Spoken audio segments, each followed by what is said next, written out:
There's a retired man that lives at the end of my street. Let's call him Remly. Of course, that isn't his real name, but I don't like to use real names. Well, last summer, he started waving to cars passing at the end of our street, and for some context, I lived off a busy street, so there was a lot of traffic. It's also important to note that there's a bus stop at the end of my street that picks up kids from elementary to high school.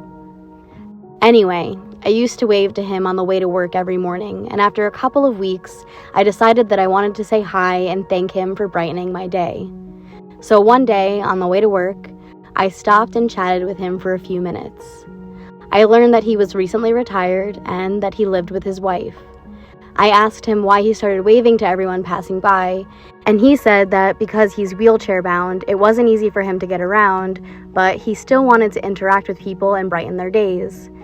I thought this was just so sweet, and he said he really enjoyed talking with me, so I made a point to stop and talk to Remly as often as I could before work. Whenever possible, I would leave the house a few minutes early so that I could spend some time with him.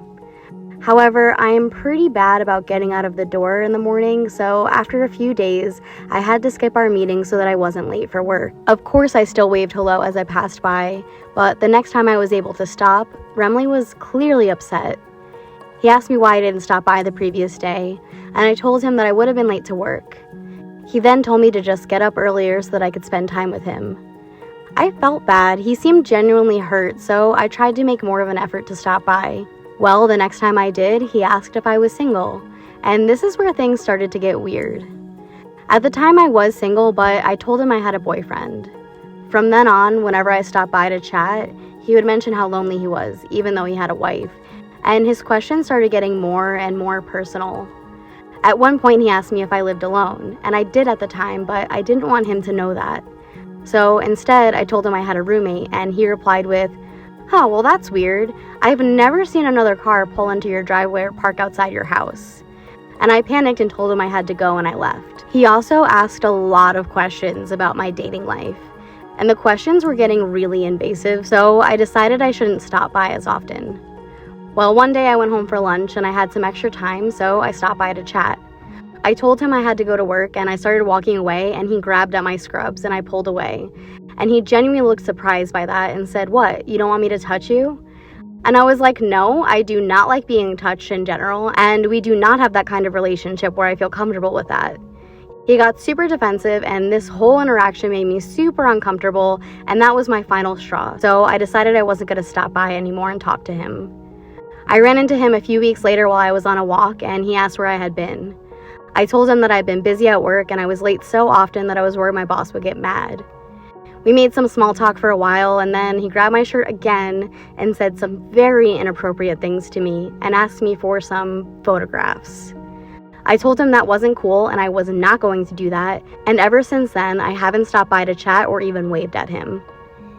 He continued to try to get my attention every day as I drove by, and eventually he started yelling at me. I have no idea what he said because I never slowed down to listen, but he always looked really angry. Around the same time, I remembered that there was a bus stop at the end of my street. I didn't often see the kids at the bus stop because the bus picked them up before I left for work. I would only see them on the rare occasion I had to be in work extra early. I don't know what it was, but something in me wanted to make sure those kids were okay, so I decided to check on them. But I also didn't want to run into Remly while I did so. I noticed that the only time he didn't come outside was when it was raining. So the next time it was raining, I decided I would check to see if I could catch the kids at the bus stop. I was relieved to see a parent waiting with the kids when I got there, which, as a reminder, these kids ranged from elementary school age to high school. I asked the parent standing there if she knew of Remly, and she just gave me a look, and my heart sank. She told me that she knew of him because he had asked her high school daughter an inappropriate question. She told me she debated driving her daughter to school, but decided to wait with her at the bus stop instead so that she could make sure the other kids were safe as well. I asked her if she talked to anyone about it, and she said she was afraid to because she didn't want him to retaliate and make it worse. So I called the police, and I told them as much as I could, and they said that they would take care of it.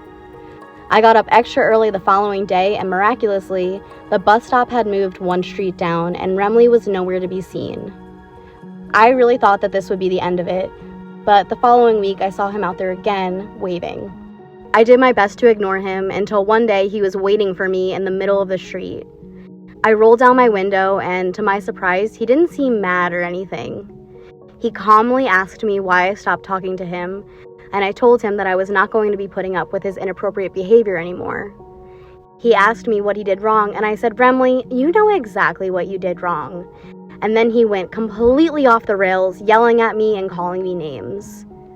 But he was still right in front of my car, so I couldn't really go anywhere. I told him I was going to call the police, and he continued to yell at me, telling me he knew it was me who tattled on him about the kids at the bus stop. And this went on for a few more minutes until another car pulled up behind me and started honking. He moved out of the way, and I sped away and was absolutely dreading seeing him again. From then on out, I made every effort to avoid him. I would go into work super early until he caught on and got outside earlier and earlier to meet me. I learned that if I followed one of my neighbor's cars on their way to work, he wouldn't be able to block me or get in my path and yell at me.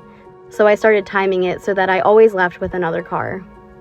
I also got a Ring doorbell and some security cameras to give me a little peace of mind, since I was pretty sure that he knew I lived alone. I kept up with this routine for months, when one day I was at work and I got a notification that there was someone at my door.